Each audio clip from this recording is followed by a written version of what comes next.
This episode of the Red and White Podcast is brought to you by Nick Overcash at Prime Lending. If you're in the market for a new home, building a home and need a construction loan, or just refinancing, do yourself a favor and reach out to Nick. If you're just now starting to think about your options, talk to Nick. He's got the experience to get you the best solution for your situation. Everybody's situation is unique, and you need that experience. He's a Pack fan, and we have to support our own. And speaking of, if you mention this podcast, he'll support you by offering you $500 off your closing costs. That's a win for you. That's a win for Nick. That's a win for the podcast. So check out nickovercash.com or call him at 919-854-4457. You can ask him financial questions or just talk to him about Wolfpack football. Either way, he'll be just as happy to talk to you. All right, folks, we're back with another edition of the Red and White Podcast, and I'm your host, Evan, here with our sometimes co-host, Dave. Dave, thanks for joining us, filling in for Dustin. And it's been an interesting day, to say the least, huh? Yeah, so when you asked me yesterday if I wanted to guest co-host the podcast, I'm going to read my response directly back to you. What the hell? I think me and everybody else are looking forward to hear Dustin's views on the wild UT coaching search on this week's podcast. And so I'm trying to make fun of that, and little did I know we were going to be brought into that with all the Doeren stuff. So this is not exactly what I signed up for when I agreed to do this, but I guess let's get to it. Dude, it's madness. I've been texting Dustin and this whole time just kind of goading him on about this Tennessee search. I mean, they're making the NC State basketball searches look well executed, to say the least. I mean, it's insane. And I know while I think on the fence, kind of likes Doeren here. He understands this, how he fits. It's the Tennessee fan in him is hating it, and we've been joking about it for the whole time, like that. They're going to keep getting rejected, and Doeren's going to be on their list, and it's actually happening. I can't believe it. So we will for sure get his input on this soon. He's got some personal things to deal with, but he'll be back, and I'm sure he's got the quiver loaded because, man, it's been interesting over there in Knoxville. Yeah, to say the least. Yeah. So I'm just going to kind of recap how this day started. And what we know, and some of the things that we've been hearing for a while. I don't know if it was Bruce Feldman or Dan Woken. They put out a story about Dave Doeren interviewing with Ole Miss and Mississippi State and basically anybody whose job was out there to the West. And that got a little bit of play this morning, and then all of a sudden it gets put out that Tennessee is focusing their search on Jeff Brom from Purdue and Dave Doeren. And then Brom has been out there saying, I haven't talked to anybody, this is a false story, and it's turned heavily to Dave Doeren. And there's been some comments, and, Football Scoop said they commented on Dan Woken's story and said, it's an odd situation over at NC State. And Woken responded with, I'm not sure it's odd. It seems like a school that doesn't want to play the leverage game. If you had a better job, cool. And I think that's exactly it. We've known for a while, and if you've been following us and listening, we've been saying that Doeren he's a candidate for these other jobs. He was very close to the Ole Miss job. Now, people who are disputing that, and I think the only person actually disputed that was Joe Giglio. And, typically, Joe, you can't doubt him on all things NC State. I mean, the guy knows what he's talking about. In this case, I'm going to guess he probably got word straight from Doeren or straight from Debbie that, hey, that's not true. But, of course, what else are they going to say? Doeren it was 11th hour change that Ole Miss decided to go with Matt Luke, who was their interim coach, instead of Dave Doeren. So this has been coming for a little while. This is not necessarily surprising. And, typically the national writers in this situation have kind of a better handle on it. And I think, there's been a lot of thoughts on it. And Dave, let me know what you think about this. Joe Ovius put out a tweet right when this happened, and I thought it was pretty spot on, that Doeren bet on himself when they were 6-1. He only won 2 of the rest of those games, and so he doesn't have any leverage. And, it comes down to a point where, hey, if he has won a couple more of those games at the end of the year, and he's sitting at 9-10 wins, he's either got a lot of leverage because a lot of schools are going to come after him much higher on their list, or if he's just, if he really wants a job, he's going to go get it. And I think there's, in the back of his mind, he always knew that, or knows that he wants something else, right? I mean, I think that's pretty apparent where we are right now. Yeah. Am I misreading that? Yeah. When I first saw the news on I guess the Tennessee stuff came out late last night, I just thought it was his agent leaking his name to help, get more money from us. And then I guess, I told you this earlier today, but I was out of the office today on a job site and then in meetings, and my phone's blowing up and I can't check it because I'm in this design meeting on a project.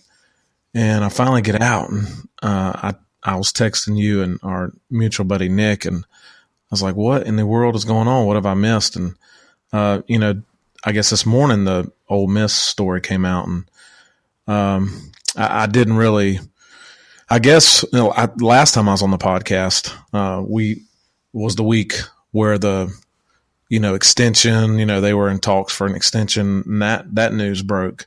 And, that was 5-6 weeks ago, and nothing's happened. And I fully expected an extension to be signed at some point during that time, and it never did. So I guess that should have been kind of a red flag. But still, I could see somebody like Ole Miss being interested in Doeren, but I'm a little puzzled at why Tennessee. I think that's a top 15 job in the country, and I don't know that Doeren's the best fit there, in my opinion. But if you're him, and if they are seriously interested in him, you have to talk to him, and that's you take that job if they offer it to you, I guess, and.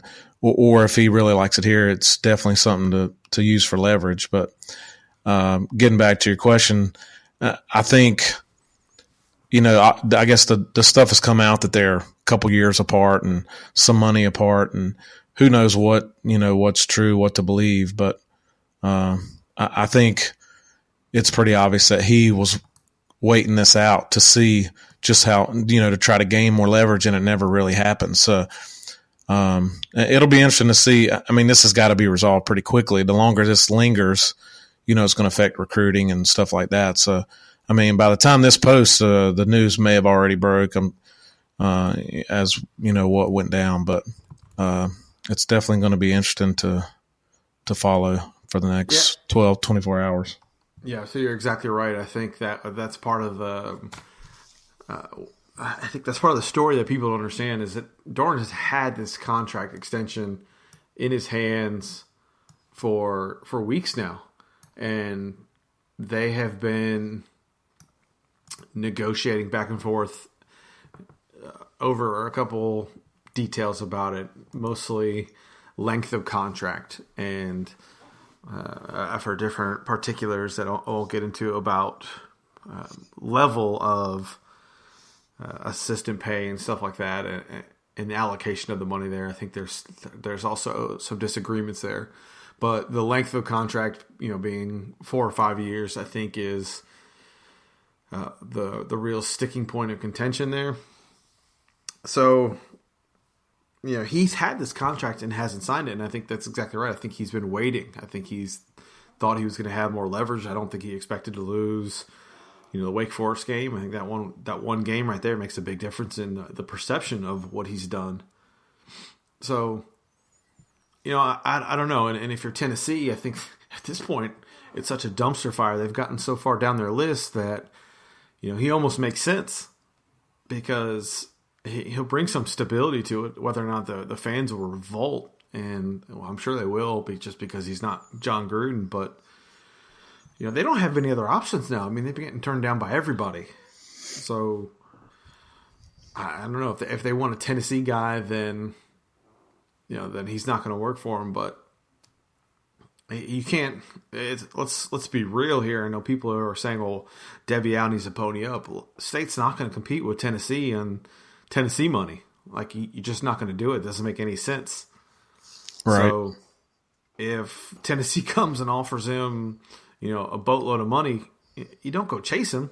He hasn't earned it. He hasn't earned it here, because what has he done? What has he done to justify the raise? I mean, they won 8 games this year, 6-2. I think the direction of the program is fine, but does it justify a gigantic raise? I don't think so. I don't know about you. Yeah, I mean, per the internet, USA Today site that has the salaries, and I'm just going to assume this is correct. It shows him making a little more than $2.2 million. Does that sound right? Yeah, I think that's accurate. I mean, we just, we're mid-tier ACC team. We don't have the wallets of a top-tier SEC team like Tennessee. They just fired Butch Jones. He was making over $4 million. Rumors today or that, if they were going to offer to Doeren, it was going to be in that same $4 million range. We can't come up and match that. I don't know what our offer is. I think he's deserved a raise. I think from where the program was when he took over from Tom O'Brien to where it is now, we're obviously in a much better position. We got better talent, better kids. We're on an upward trajectory, whereas after year 5 in TOB, we were on a downward trajectory. So, I like what he's doing with the program. I would hate to lose him just because you never know what you're going to get next. We could get somebody better. We could also get somebody a lot worse. So just for stability purposes, I'd love to keep him. But, Debbie has a job too, that where she has to, she just can't spend money and put our athletic department in a huge hole. I don't think she's the type of person that's just not going to pay you what you're worth. I think she's proved that. We just signed our swimming coach to an extension and a raise. I think she did the same thing with Papalizio, the wrestling coach, in the last year. So she's proved that she's willing to pay coaches what they're worth. And I think this is just Doeren thinks he's worth a little bit more than she thinks, and they're butting heads over it. And I don't think personally, it's as bad as some of the stories we've read where I'm sure they're not happy with each other and all that, but I don't know. Contentious is a strong negative connotation. And I don't know that it's that bad, but it could be. But I just think that he deserves a raise, but probably not to the level that he feels, at least if he's going to stay in the ACC. Now, if some other school wants to come and pay him $4 million a year, Tennessee being an example, then good for him. Go take your money. But, we just can't pay that. And I don't think we have to. The number they're talking about is somewhere in the $3 million range, plus or minus some money for assistance. And I think he wants more than that. And, to justify a 30% raise from having one, say, decent to good season, then, I don't know. People are going to say, Debbie needs to pay the man, and I've already seen people saying, what's the problem? Why, pay him? He's winning. But at the same time, it's a business. I don't think either one of them's taking it personally. I think, like you said, I think Debbie's got boundaries and budgets she's got to work within, and I believe Doeren's probably just overplayed his hand a little bit and kind of got swept up in this. I don't think he, outside of Ole Miss, I don't think he intended to go to Tennessee. I think maybe his agent was floating his name. He was interested. And then they got far down the list, and this became real. And, the one of the problems I have with it is, if he's leveraging his position for himself, then okay, I get it, but he better be leveraging that same position for his assistants as well. And I think that also might be a contentious point of this whole thing.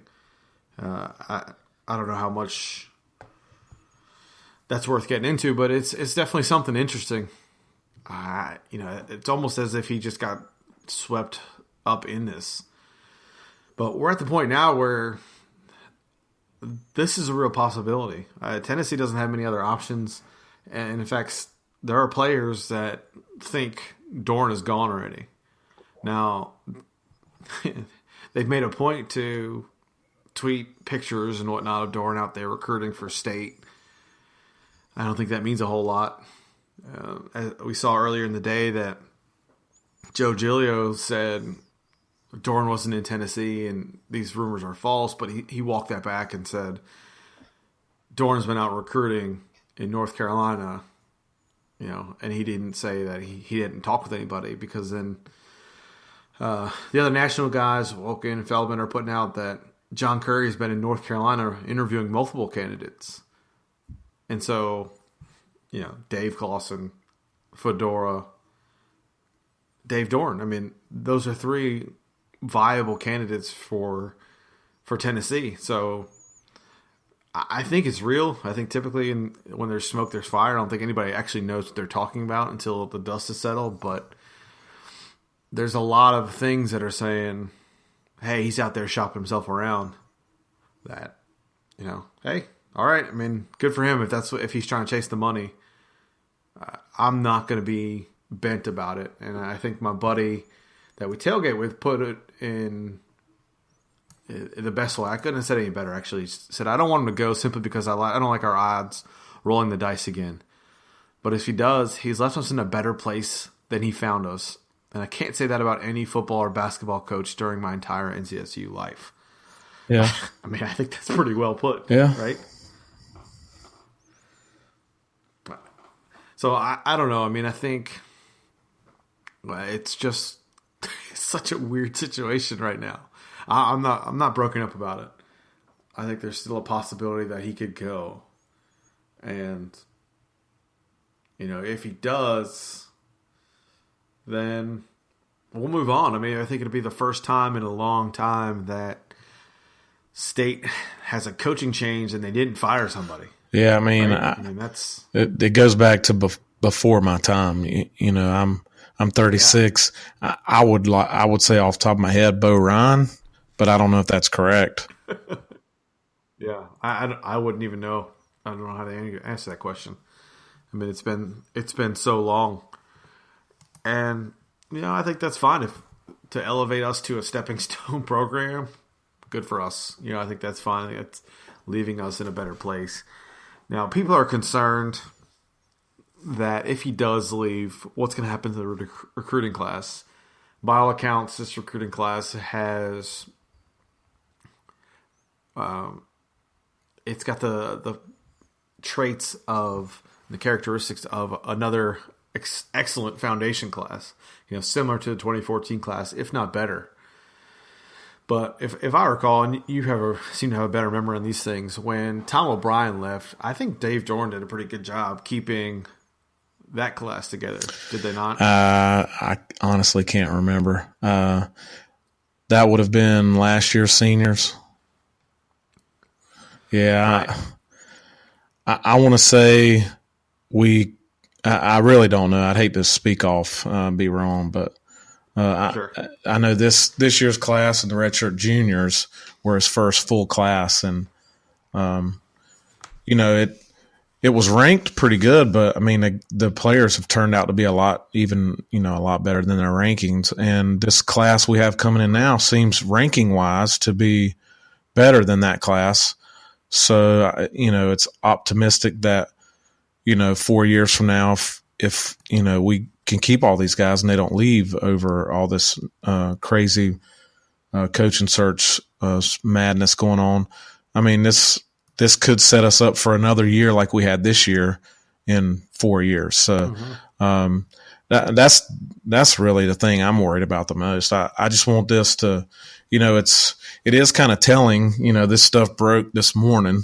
We're recording this, it's 11 o'clock at night, and, Doeren hadn't come out and tweeted, Wolfpack for life, or I'm not going anywhere like Gundy did last night. And, and that news broke late in the afternoon, and this has kind of been sitting out there since the first rumblings of it were late last night. So it is telling that he hasn't come out and done that. And the last tweet I saw from one of our current commits, I think was the running back person tweeted out an in-home visit, and only Des Kitchens was in that picture. Doeren wasn't in that picture, and you would think somebody playing in the Army All-American game, Doeren would be there in the in-home for that. So I don't know. It's a little concerning.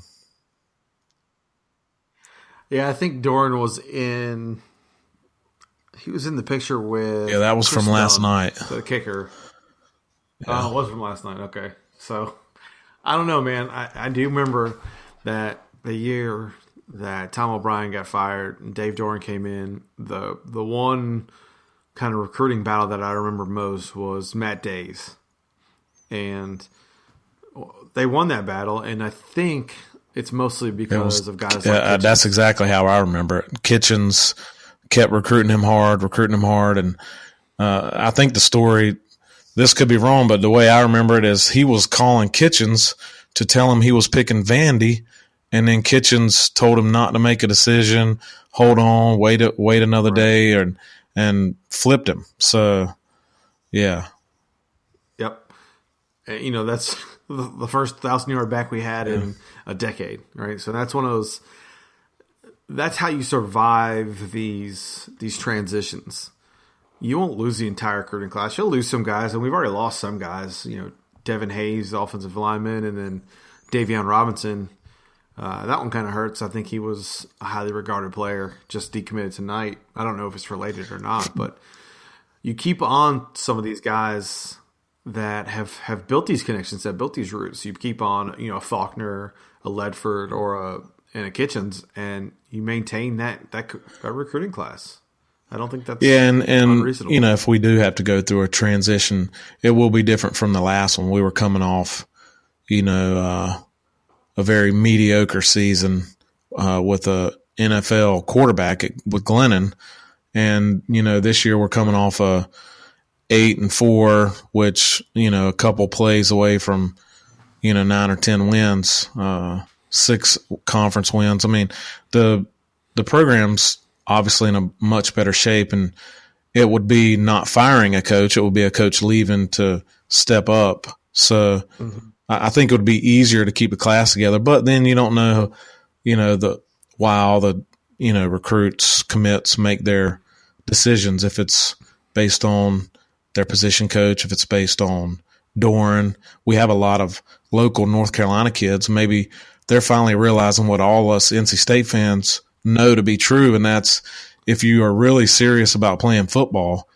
and you want to stay close to home, NC State's the only place to go in North Carolina. If you're a basketball fan, sure, go to that ugly color blue school down the road. But if you're serious about football, NC State's a place to go. So maybe most of these guys feel that way, and the coach won't matter. Time will tell on all that. But, I just want this to be resolved quickly so, we have a chance to keep those guys if he is leaving. Yeah, I think that's what's important about it. I think at some point he needs to come out and say, I'm going or I'm staying. And that needs to happen pretty soon. Because, one, for the recruiting standpoint, but second, dude, if this comes around next year and, we're losing a bunch of talent, and just think if maybe some more guys go pro that we don't expect, right? That always seems to happen. Maybe Roseboro goes and Finley goes and Hines goes. You're like, damn, dude, we don't have, that we go from an 8-win team to, 5 wins maybe. I mean, and Doeren's back where he is right now. because he's burned a lot of goodwill. And that is one thing. You're right about that. The longer this kind of lingers out there, I think with this season, he had earned some goodwill with most. We have some fans that are crazy and think we should be winning 9-10 games, which is a little unrealistic to expect that every year.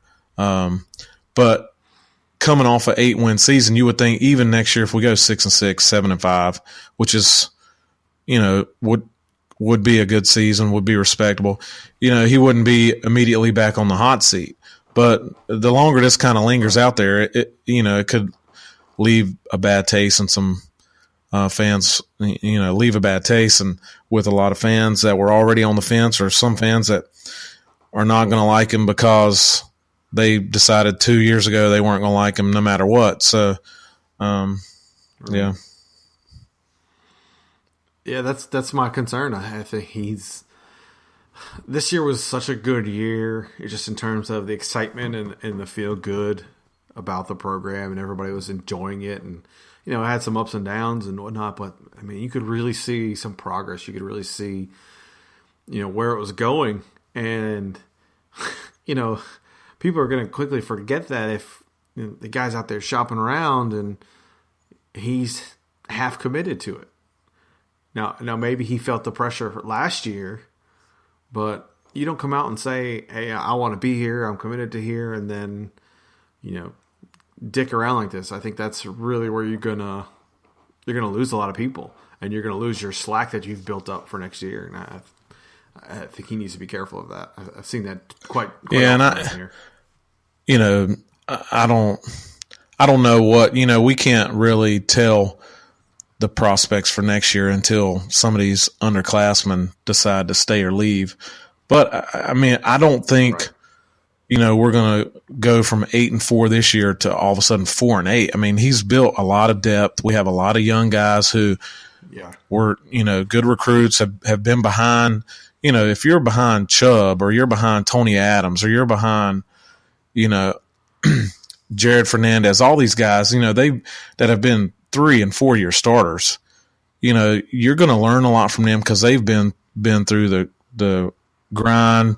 They can help you get better. Just going against guys like that in practice every day, even if you're a scout team guy, that's going to make you better. And, I would hate, I just don't, depending on, I don't know that we're going to be bad next year. I think there's prospects that we could go 8-4 again next year. I don't think that's out of the realm of possibility. We need to be, we don't need to be so unrealistic in our expectations, but I don't think it's like the sky's falling. We're losing a lot of great seniors, but the foundation is there to, if we get some breaks to go our way, or, we had breaks go against us this year, or we could have been with a really special season. Maybe we get the breaks next year. We could slide back to 6-6. You never know what's going to happen, but I think, he's got us to the level now where I think we can realistically expect to be between 2nd and 4th in the ACC Atlantic, and then every now and then contend to win the Atlantic and play in the ACC championship game. I just don't see us finishing last in the ACC Atlantic. And the ACC Atlantic is arguably the toughest division in all of college football. So, Absolutely. Between 2 and 4 sounds bad, but if you're winning 5, 6 ACC games, you're going to have a good year. You're going to be around the top 25. And I think that's kind of where he has raised the program to. So I think that's exactly right. That's where we are as a program. And I don't think – I put this out there. I think it was after the Carolina game, and it was ugly and they won. But I said, we're losing a lot of guys, but it's quite possible this team could be better next year. And, it's going to be hard. It's hard. It's going to be impossible to replace Chubb. But if Roseburg decides to come back, he's a hell of a talent, right? you have 4-star defensive tackles that are waiting behind B.J. Hill and Justin Jones that are ready to play. You have Grant Gibson and some of these other guys that they're really excited about, and they're, by all accounts, really good players. The question, I think, the biggest question is: does Finley go and does Hines go? You lose Samuels, and he's another one that's impossible to replace. But you still have Harmon, and if Hines comes back, you still have the guy that everybody has seen was the difference maker in our offense. And you come back with Finley, and he gets a little bit better than he did this year. I mean, that's a pretty good team. I don't think that's something to shake a stick at. So, there's a possibility, especially offensively. I think. I don't know. I mean, our offense was really good this year, for the most part, minus our third quarter funk that we had all year. I think I look back, we scored 59 points in the third quarter all season, and 21 of that was in the Furman game, which doesn't really count. So I mean, that's but our offense was really good all year, and with another year, if we only lose Tony Adams on the offensive line, that's going to be a nasty offensive line next year. I mean, even if we lose Richardson, we got some guys kind of waiting in the wings. That'd be a big loss, but I think with Ledford, if we can keep him there, I mean, I think we have a chance to have a good offensive line again next year. Hines is such a difference maker. I personally think he'll be back. I think Richardson of all the guys on offense, I think Richardson's the most likely to leave. I don't understand the love for Finley. I think Finley's a great college quarterback. I don't necessarily understand the NFL love for him. But if they're telling him he's a top 3 round pick, I mean, he'd be dumb not to go. Gotta go. I mean, I think he could come back next year, be better, and go higher. But then he could also come back and not have as good a year, and then never get drafted, never have a chance. So, but Nyheim seems like, I don't know. I haven't seen any NFL mock drafts or any NFL talk about him. I know he's going to be a nasty, a really hard-nosed, a great NFL player that could be that, he could be a game changer. He could do what he's doing at State in the NFL, but I don't know that. I think he'd be better off to come back here. That's my personal opinion. But of all the guys, he's the one I'd hate to lose the most because I just love watching him play. He is fun to play. He loves NC State. Growing up a Wolfpack fan, when he came out last week and said, that they're going to have to take my arm or my leg, and I'm not missing this game against North Carolina. I mean, that's the kind of guys we want in our program. So I'd hate to lose him. But if all those guys come back, I mean, our offense could be really, really good next year. And then it's not as important to, we'll be, restocking the front 7 on defense, but the secondary should be better. All those guys are back minus Boone. That they should be better, which in college football, that's almost, if you have a good D line, it makes your defense better, obviously. But with the way the passing has gone, if we had a good secondary and just a solid line, not a dominant front 7 like we had this year, just a solid front 7, I mean, we could potentially be better next year. I mean, it's crazy to say, but I don't know. I like our chances next year if we get some of these key guys to return. But even if they don't, some of the guys in this recruiting class, if we can keep them, the Aleem McNeils, the Ricky Persons, Jovan Gwynn, he's not a commit yet, but if we could get somebody like that, it could replace some of these potential underclassmen leaving. And I know they'd be freshmen, but I don't know. I like the foundation that's here, and I don't think, I think we had a chance to have that special season where we went 10-2, 11-1, and played for the ACC championship game.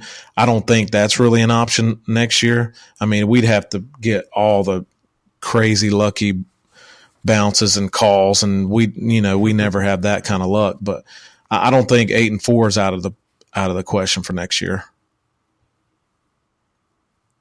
My hope is that everybody notices the Chubb impact and what Chubb did for his career.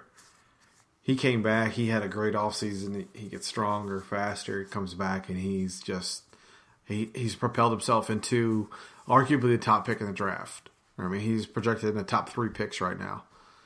And so if you see that and you're, Will Richardson and you're like, well, I'm a 3rd rounder, or I come back and get stronger and better and hey, I'm a 1st rounder. And he's the exact guy that could come back and work his way into the 1st round. I mean, he's the exact same spot that Chubb was in last year with a 2nd, 3rd. I mean, I'm guessing here a 2nd, 3rd, 4th round grade, mid round grade, but he could come back next year and just dominate and work his way into a 1st round pick. Yep. All right. So, with that said, I think we have to discuss it. The possibility that Doeren does move on. And I like college football reporter Matt Zemek put out, it says, as a half the year resident of Seattle, I can tell you NC State fans that losing Doeren has the possibility of being what losing Sark was for Washington. State would have to nail the replacement, but at least the opportunity would exist. And so what he's saying is that Sarkisian left Washington, and they bring in Kirsch Peterson, and he's a home run hire. And if you look around out there, I mean, there are a lot of good football coaches that are looking for jobs or looking for better jobs or bigger jobs. I think there's an opportunity. So people keep asking us who would you look to replace? Who'd be high on your list? And I think first person I would probably call would be Kevin Sumlin. And sure, he got fired from Texas A&M, but that's a different beast. Charlie Strong got fired from Texas, and he's doing pretty well at USF. I think they went 9-2 this year. Yeah, that guy would be on my list. Lane Kiffin, he'd be on my list. I've come around to Lane just by following him on Twitter. I mean, he's the biggest troll, and I think it is so funny. I would love to have him here, and he's killing it. He's killing it at FAU. He's hired the right assistant coaches, and it's working out for him. The other guy, Mike Houston, the JMU coach, he's 25-1 at JMU. They won the FCS national title last year. Possible to do it this year, and God forbid we have to play JMU next year to open the year. That guy's a winner. He's from North Carolina. I think he had success at Citadel. If you can win at those programs, you're doing some things right. And there's other guys like Mike Norvell and I'm drawing a blank who else I put on the list, but I mean I think you'd call someone first. I think you'd call Lane second, and then after that, there's probably plenty of options, but you wouldn't get too far down the list. I mean, who's your guy? Who's your guy if they? Kevin Sumlin would have to. I think he's probably. Right. I hate to say this, but I think he's probably unrealistic. I think he'd be almost. I think he'd be an upgrade from Doeren, and I like Doeren, but I think Sumlin. Yeah. It's not like he's been terrible at Texas A&M. I mean, he's won. I just looked it up while you were talking. 11, 9, 8, 8, 8, 7. I mean, that's his wins. Since he's been at Texas A&M, he's 51-26 overall in the SEC. I mean, I think he would be an absolute home run hire. I don't think he goes from Texas A&M to NC State. I don't see that happening. I'd love it to happen. After that, I don't know. Lane Kiffin, I don't know what to think about Lane. He could be, a home run hire, but he could also be a huge disaster. And I'd rather maybe gamble on a more unproven guy, not as splashy of a hiring name, but maybe somebody a little more reliable. You kind of know it has maybe a lower ceiling but a higher floor. I don't know. Right. I think if I'll come back to this Charlie Strong comparison again. Charlie Strong goes from Texas to USF. I don't think there's anything that says Sumlin wouldn't go from A&M to NC State. And I think if you look at Sumlin's record at Houston, which is even before Texas A&M, I mean, he was getting it done. He was 35-17, 24-8 in conference. I mean, that guy can coach, and like you said, he'd be an upgrade. And I think those are the kind of guys that are out there for state. And I think at worst you end up with, Mike Houston. And that guy, he's a winner too. I think someone would be in play. I put out a Twitter poll earlier, and about 200 votes, and 48% of the people said Sumlin, which was good to see. I think 30% of people picked Lane, which is cool. But I thought I was glad to see people have more sense than that. I mean, Kevin Sumlin would be the home run hire.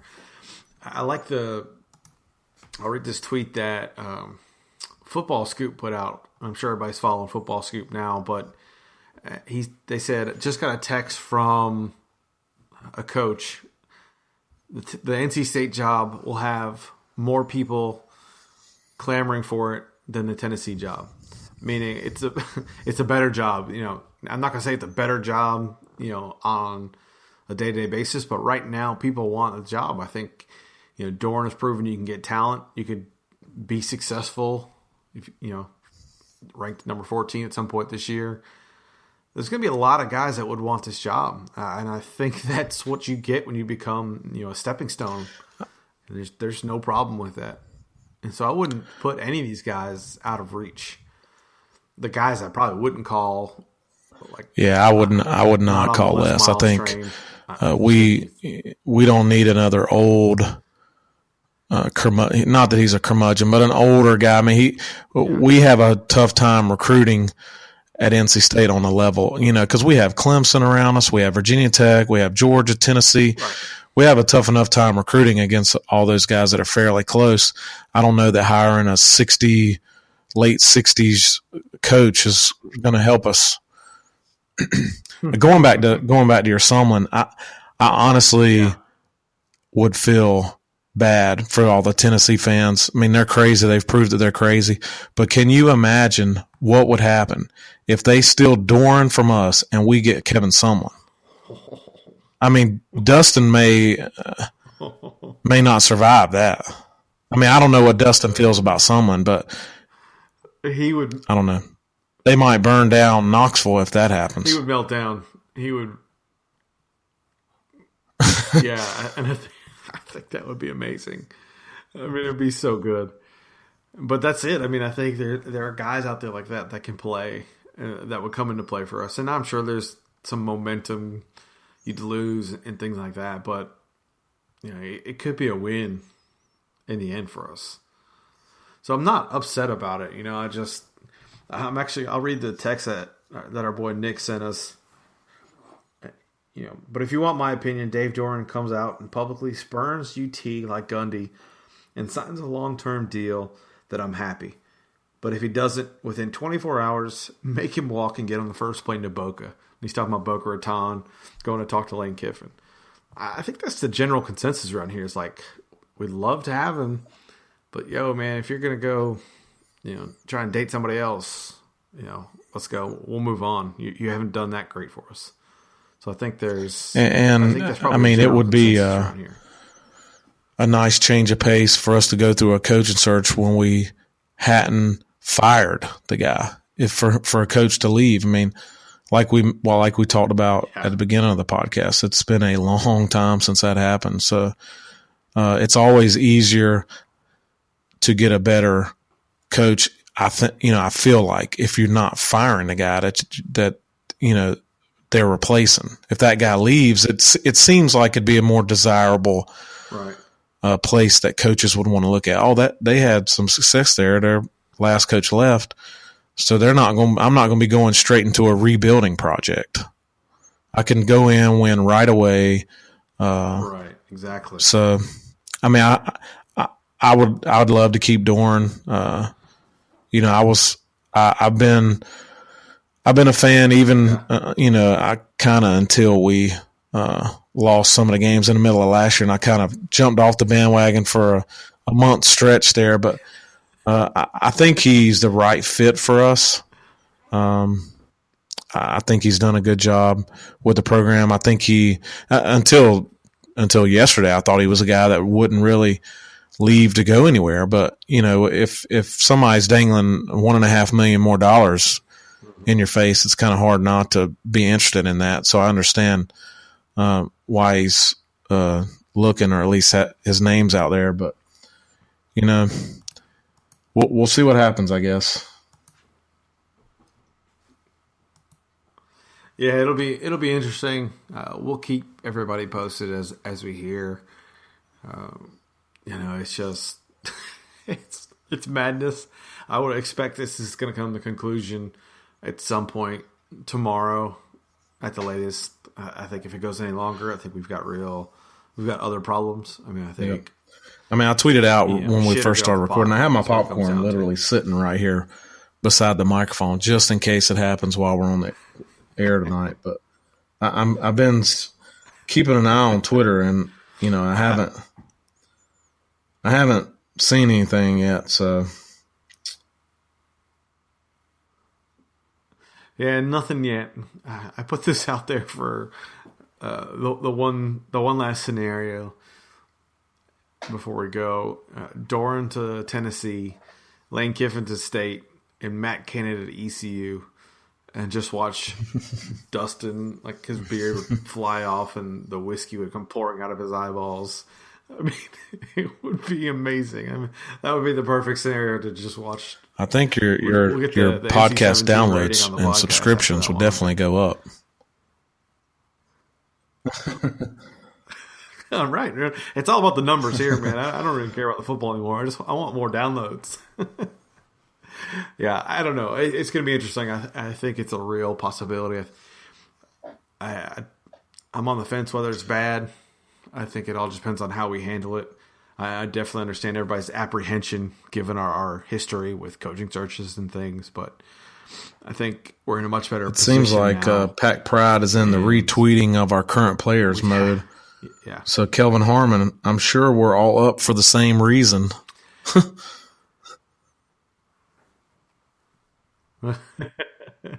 Yeah, I mean, I think there's a few players that firmly believe that Doeren is gone. I don't know if there's any merit to it. BJ Hill tweeted out, "Hey man, it's a business. Don't forget it," or something like that. So I don't know if that means anything else other than that he's talking about it, or they're talking about it. I mean, it is. It's the nature of the beast, though. I don't think there's anything anybody can do about it. I think it's fine. And if it happens this way, it's much better than being fired. So, yeah, that's all I got for her. Well, we got to talk a little bit about the Carolina. Anything else you want to add before we get out of here? I mean, I guess it was one of the ugliest games I've seen in a long time. Carolina came out, and I think this was probably their game plan from the beginning. They got chirpy and trying to get in our heads and try to make us play out of our game, and they did for a quarter there. And then the second half stayed adjusted and really showed you who the better team was. I mean, Carolina they're not on the same level right now between all their injuries and their lack of quarterback and all that stuff. I thought we started off good. How'd you feel? And then, we kind of went through that third quarter lull, like through the second and most of the third quarter. But it was obvious. You could tell who the better team was. I'm glad we, took control of it and ended up winning comfortably. I wouldn't say, it was one of our best performances, but I mean, Nyheim Hines, I'm happy for the kid, being a longtime NC State fan and growing up or being around this rivalry, really understanding what it means from a fan standpoint to go out and in the 115 games in this rivalry gets the most rushing yards ever for an NC State player. I mean, that's awesome. I was happy to see that. Got him over 1,000 yards. So that was awesome. BJ Hill, my fellow Stanley County guy, had a monster game, and on senior day, I had a chance. I know his dad. His dad always comes by my tailgate, and I always stop his dad and talk to him. And I first met BJ. He was dating a girl that we were going to church in the West Stanley, in the western part of Stanley County, and met him right after he had verbally committed. And such a good kid. I was happy for him to have a monster game on senior day. Gonna miss rooting for the hometown guy for me. And then J Sam, J Sam's a legend. They're gonna have to retire his number.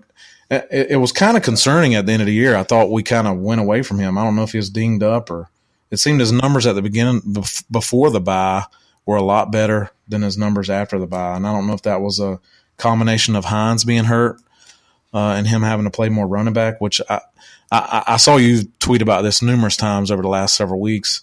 That's not the best for him to be putting him lining him up as running back. He's more dangerous when we put him all over the field and the other teams don't know how to defend him. Mm-hmm. But I was happy for him. When we were driving on that last drive, I told our buddy Nick, I was like, I just want J Sam to score this last touchdown, seal the win, get his last touchdown on senior night. And that was an awesome way for him to go out. So, 8-4, 6-2 in the ACC, 2 or 3 plays away from 10, 11 wins. I mean, that's a good season. Happy for all the seniors. They've been really good leaders and built a great foundation going forward. It'll be nice next year. I think the biggest, maybe most important recruit in this recruiting class is the Chris Dunn kid. 10 missed field goals and 3 missed extra points this year. And just imagine over the last 2 years, if we had an average kicker, that's another 2 wins, 3, 4. It's just, I hate it for Bambard and Wise that they just could never get it done. And it's almost kind of maddening as a fan that it took us to the Wake Forest game to finally say, well, we're just going to stop. If it's a 4th and short, we're just going to go for it. We should have done that. I felt like we should have done that a lot earlier in the year, but when it wasn't, when it obviously wasn't getting better. But I was happy with the year. Obviously, so close to having a real special year, but real happy. I guess my one, other than kicking, the other thing that was really bad, and this is kind of hard to believe, we're 8-4, but red zone offense, so bad. I looked it up tonight because I thought it was bad, but I didn't realize it was this bad. We were ranked 123 out of 129 teams in converting red zone opportunities. 71%. Rounded up, 72%. 38 scores out of 53 trips. The teams around us, like just above us, we got Rice 1-11, UConn 3-9, BYU 4-9, New Mexico 3-9. Below us, Hawaii 3-9, Charlotte 1-11, then San Jose State and Kent State with 2 wins. We're 8-4 with having one of the absolute worst red zone offenses. So, this season could have been so much better, but it was nice to get that win over Carolina and close it out and be able to talk junk to our UNC fellow colleagues, neighbors. I would say friends, but I don't know that I really have a friend, quote friend. I have some acquaintances, I'll say, that are Carolina fans, but it's always nice to get a win over the Heels. I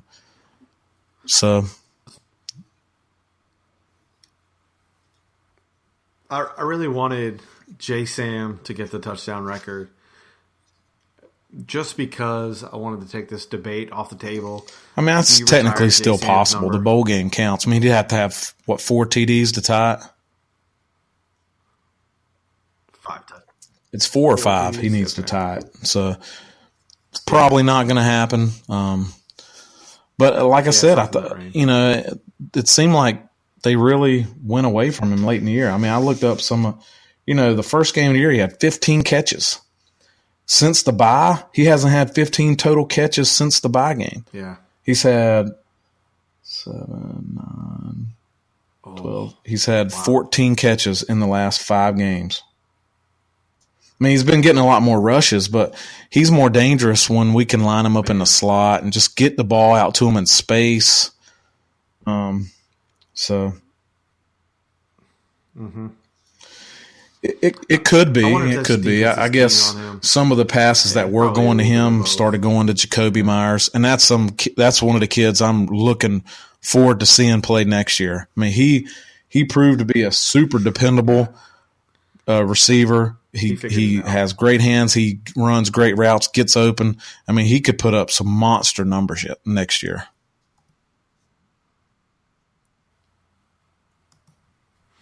Yeah, I thought he really figured it out later in the year. He's going to be good. One guy that I meant to mention earlier, we were talking about losing the defensive line. You lose Aris Moore and Jared Fernandez, but I think Jermaine Pratt has the chance to have a Chubb-like year. I think Pratt is. Oh, no doubt. No doubt. Was our best linebacker this year. I think he still made some mistakes because he's new to the position, but they started playing him in the middle. I mean, he reminds me, and he's not there yet, so don't say I'm comparing him to Nate Irvin, but he reminds me of Nate Irvin. He's all over the field, and he's body slamming guys when he tackles them. He plays a lot like Nate Irvin played. So I think with another year of coaching, I mean, he could he's one of I wrote down a couple of guys I was looking forward to next year. He was number 3 on my list. So I had Nyheim and then Jakobi Meyers and then Pratt. So, I mean, this team's going to have a lot of talent next year. I mean, it's even you're going to lose some, probably lose some that we don't expect, but there's some players on this team, and I'm looking forward to it. I think, like everybody says, they're going in the right direction. I don't think there's a bad direction for us right now. I mean, just given if this recruiting class fell apart, it wouldn't be good. Because it's shaping up to be a really good class. That's right. The timing of this couldn't be worse from a recruiting standpoint. When we're out doing in-home visits this week, and this cloud has been hanging over us for now 24 hours because it was late last night when his name first came out. So we're talking 24 hours of just unknown for the recruits. So.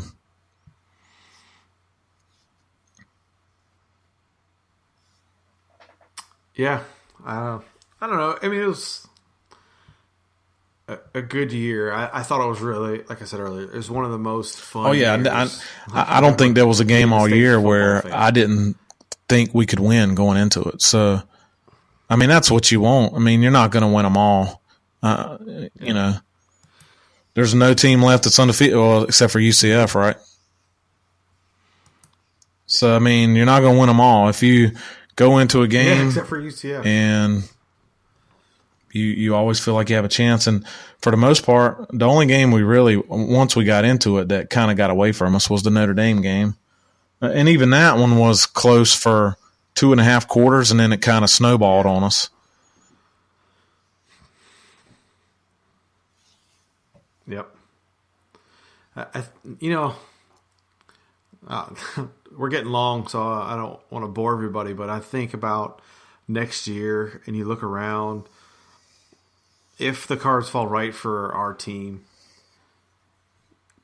Louisville's losing Lamar Jackson. You don't replace Lamar Jackson. They're going to have an uphill battle. Florida State. And Jimbo's all but out the door. I mean, they don't have a quarterback. Blackman's really kind of fell off. Yeah, and Jimbo's, that would be the talk of the town right now if Tennessee wasn't such a mess. What's crazy is watching Texas A&M wants Jimbo Fisher from Florida State. Florida State has already started prepping Willie Taggart from Oregon. Now, Oregon, they're trying to keep Taggart because they like him, But now Oregon's also putting the press on Scott Frost, who I think everybody thinks is going to Nebraska already. But he's got ties to Oregon as well. And he's going to be coaching for a little while. So I don't know. Man, this time of year is always fun to. There's still a lot of dominoes to fall. To see all the coaching craziness going on. I wish we weren't right in the middle of it. But, it'll be fun to follow for the next week or so. It's my favorite time of year. It's typically more fun than our football season for me. This year is an exception because I think we've had a really good football season. But man, this is crazy. And I don't think it's going to stop because you're going to start seeing assistant coaches start sliding around. And, Matt Canada and LSU, unfortunately for Dustin, and one thing we haven't mentioned in all this, it's is a little teaser. And I know we are getting a little long, but I love talking NC State football, so I'm sorry to all the listeners out there. It's my fault. You can hate tweet at me, but one thing we haven't mentioned is this is the first year of the fall signing period. How's all this coaching craziness gonna affect that? Because it's December what's the date? 20th. Yeah.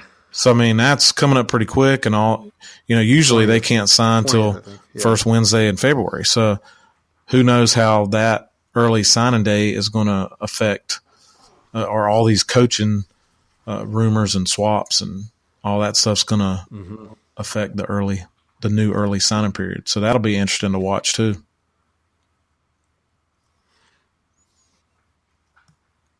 Yeah, speaking of Peyton Wilson, the former UNC commit who, by all accounts, is down to us in Notre Dame, and I think the people on the state side feel pretty good about him. But that was awesome. He came I out love and that said, quote. Yeah, you could just tell they care more about football. And I was like, it was such a great quote. The thing for me is he's an early enrollee. Like now, I hope that he's committing to the school and to the culture, not to, the coach, right? That's the kind of thing that I hope. But you never know. You just don't know. And I think it's just one of those things that's kind of in the air now. And man, there's going to be a lot of things that happen in the next couple of days. We'll probably record another podcast at some point. I'm definitely getting Dustin on here to unleash his Tennessee hate. I think we're all going to be waiting for that one. Tennessee athletic director. Oh man, it's been great. I really wish I could read some of the text messages I get from Dustin. They're a little bit lewd, but it's fantastic. It's interesting, entertaining, and as always, I thank Dave for joining us. Thanks for having me. Go Pack. And thanks everybody for listening. Go Pack.